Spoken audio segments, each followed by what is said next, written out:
and welcome back. I thought I would take a few minutes today to talk about how my husband and I became debt and mortgage free while we're still in our 30s. So, a lot of the videos that you see about people who are debt and mortgage free, there's some common storylines that you see among those people.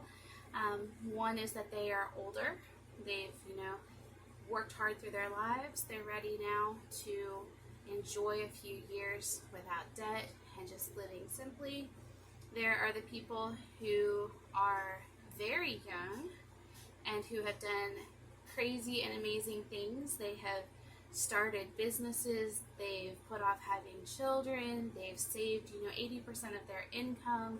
They've realized all these dreams and they're still maybe in their 20s or early 30s. There are people who have had an inheritance. Of course, that's more rare. The very rare idea of winning the lottery. There's a lot of different ways that people become debt and mortgage free. And then there's people who are debt and mortgage free, and that means that they don't carry any debt, but maybe they don't actually own a home. They have either a rental situation, or a good friend of mine, her husband is a pastor, and so they live in a parsonage and they don't have housing expenses that way. There's a lot of different ways and they're all valid, but I thought I would just share ours, even though it's pretty boring. So usually whenever you think about debt, there's kind of three main things that come to mind. There is your home, your vehicle, and then credit cards or consumer debt of that kind.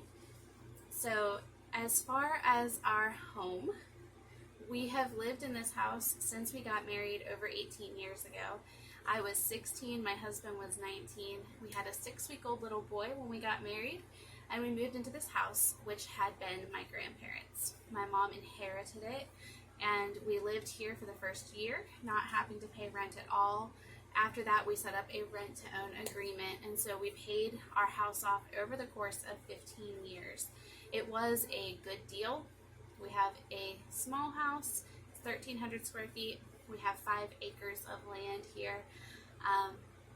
We didn't pay as much as it was worth, but we did pay for our home. It wasn't gifted to us, and that 15 years we were making a payment every month. When it comes to our cars, we've never had a car payment. My husband started out our marriage with a vehicle. I had a vehicle that my grandparents had given to me, and my husband's dad really thought that we ought to have 4-wheel drive. And so at that point, I signed over the little car that my grandparents had given me. He traded in the vehicle that my husband had, and he got us a Jeep.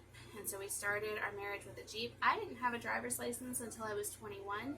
So for those first few years, we definitely only needed one car. And then as different things came along, my husband eventually wanted a truck. He saved up and bought a $500 truck.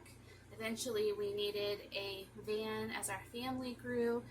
We traded in what we had and just applied, income tax money. I think our most expensive car cost us about $3,500. Right now, we have a 2004 GMC Sierra pickup is what my husband drives back and forth to work. And he had slid into a ditch in the Blazer that he had before that. Car prices were kind of high whenever he did that, so the insurance company gave us a decent amount, even though the Blazer was quite old and had a lot of miles. And then he just applied some income tax refund money to it to finish paying for it. And the van that I have now is a 2001. It has 250,000 miles on it. We bought it 2 years ago for $2,800. So we've never had that either. And as far as not having a mortgage, not having a car payment, I think it boils down to just avoiding lifestyle creep. Of course, we look at other people's cars and we think, wow, wouldn't it be amazing to have something so nice and, something that maybe we didn't have to work on quite as much. And as our family started to grow, we started getting questions. I remember one time specifically, we had been attending a Mennonite church, and the man that had invited us said, when are you going to move? And I think at that point we had 3 children. 3 children in 1,300 square feet is probably pretty average. And I know there's families bigger than ours that live in houses that are smaller than ours. But as the kids continued to come, we thought a lot about, should we move? Should we add on? And to move, of course, would require a mortgage because, our house is not great, and I'm sure if we moved, we would buy something that was a little bit bigger, maybe a little bit fancier. If we added on, that would require like a home equity loan, and we're not 100% opposed to that even now, but it just hasn't been a good fit for our family. We haven't wanted to take on a payment of that size. So we have had 8 children in 1,300 square feet. We have a boys' room and a girls' room, and they each sleep 4 children. We have a family closet. We homeschool, so we're in our house all the time. And I think about some of the people I've known and their starter homes. And their starter homes were a lot like ours. They were small, they needed work. And as they had families, or as they started to make more money, they've sold a house, moved here, sold that house, moved here. And each time, it's something bigger, something better. But we're at the point now where our children are growing up. Our oldest is 18. He's on his way out into the world, and we had a baby about every 18 months. And so we're going to be having children move out every 18 months or so, and pretty soon it'll just be my husband and I, and 1,300 square feet is going to be just fine. Now, on to the idea of credit card debt, of consumer debt. I wish we could say we were just very smart and never took any of that on. But at one point we did want to move to Pennsylvania, and we were very young, and we started calling around and talking to banks and what could we do to move. And apparently you have to have debt to get debt. So they told us we needed to have a credit history, and we believed them, and so we went ahead and got a credit card, and it had like a $150 credit limit, and we would buy something and pay it off, and buy something and pay it off. And through that time we also took out a couple of small personal loans. We were not very smart with the way that we used that money, and then we would be paying something off that we didn't even have anymore, and it was bad. But eventually we got to the point where we were paying them off every month. And then my husband had been working for a friend, and the friend said that he didn't want to own a business anymore. Excuse me. He just wanted to go back to farming, and so if my husband wanted to continue this job, he drove a dump truck, then we had the option of buying that business, buying the truck and starting our own business. And so we did that, and so we had a truck payment, and we had a really big insurance payment, and then we had to have credit cards in order to do repairs, in order to buy fuel, and we would pay them off at the end of every month.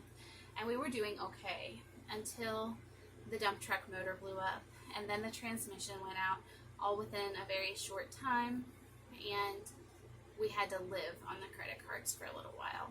And so that built up, and then we were trying to keep the business afloat in the coming months, and it wasn't making much money. There was some changes in politics that made it so that it was more difficult for coal mines to be able to mine and sell coal, which was a big part of what he was doing at that point. And so as we weren't making much money, we continued to live off the credit cards. And eventually we had to sell that business. We sold the truck, paid it off, but we were left with about $16,000 in consumer debt. And my husband got another job, but it was not making as much money as he was whenever he was working for himself. So we were really struggling. We were told on the statements for the credit cards, if you pay the minimum payments, you'll have this paid off in like 14 years. And that just seemed so insurmountable. I couldn't even imagine continuing to pay these huge minimum payments for 14 years. So we actually sought out a Christian consumer credit counseling program. It's called Trinity Debt Management. and through them, they negotiate with your creditors for a lower interest rate. You still pay back. I know there are some debt consolidation things where you go into default and then you pay back a portion, pennies on the dollar of what you originally owed. We didn't feel comfortable with that because we took on that debt. We made the decision to continue using those credit cards, and we knew we needed to pay it back. So by using Trinity, we still paid back every dollar that we had borrowed, but at a lower interest rate and a shorter period of time. Instead of 14 years, they were able to get it down to about 4 years. And then we actually last year threw everything we had at that debt, and we got it gone about 6 months early. And it feels so good not to be making that payment every month.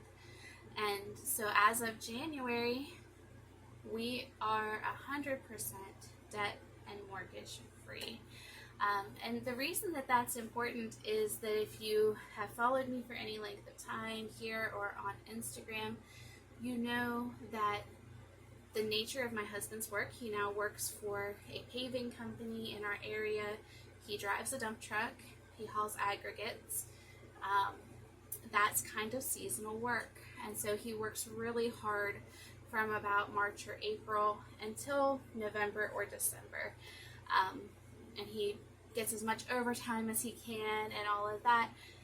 But come Thanksgiving to Christmas, somewhere in there, he's laid off. And when he's laid off, it's wonderful because our family gets to spend so much time together. He's able to help with school. We're able to do projects and things that we wouldn't have time for during the summer because he does work such long hours through the summer. But at that period in time, we have an income on unemployment of $430 per week. If we had debt, we couldn't do that. He would have to find a different job. He'd have to do something different, even with saving as much as we can while he's working. So we are thankful that we've made the decisions that we have that put us in a position to not have debt. We still live very frugally, according to sources on the internet and stuff. We are about $10,000 per year below the poverty line for our family size. One thing that doesn't really take into account, because it goes by your gross income on your tax return, is the fact that we do get a tax refund. And so with that, we're right about the poverty line.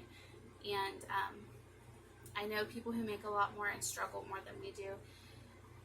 We have to make intentional decisions in order to stay debt-free and in order to enjoy life. But I really enjoy making our life as full and as wonderful as it can possibly be on a very small income, on a tight budget. We've been able to go on trips as a family. We've been able to do home renovations. We're able to give our children nice things for birthdays or Christmas and things like that. Not extravagant things, but nice things. And it's because we're intentional. And so I hope that you will stick around on this channel. I hope that you will come back and just let me show you some of the things that I do, some of the ways that we live such a full and abundant life on a small budget. And if you're contemplating becoming debt-free or whatever financial goals you have, I just encourage you to just do it. It takes discipline, but that discipline builds character. And at the end of it, it's such a wonderful feeling to know that you've done it. And for us as Christians, we just wanted to be able to be used by God as easily as possible. If God would call us to a different kind of employment or a different area or a ministry, not having debt helps with that. So there's an abundance of reasons why being debt-free is a good idea, and I just thought I would share my story here, and then if I have questions later, people can come back and see this video and see what I'm talking about whenever I tell you that we are debt and mortgage-free. As I said, we're in our 30s. We paid off our debt, the last of it, in January. I was 34, my husband was 37, so I'm not even mid-30s yet, but we're getting close.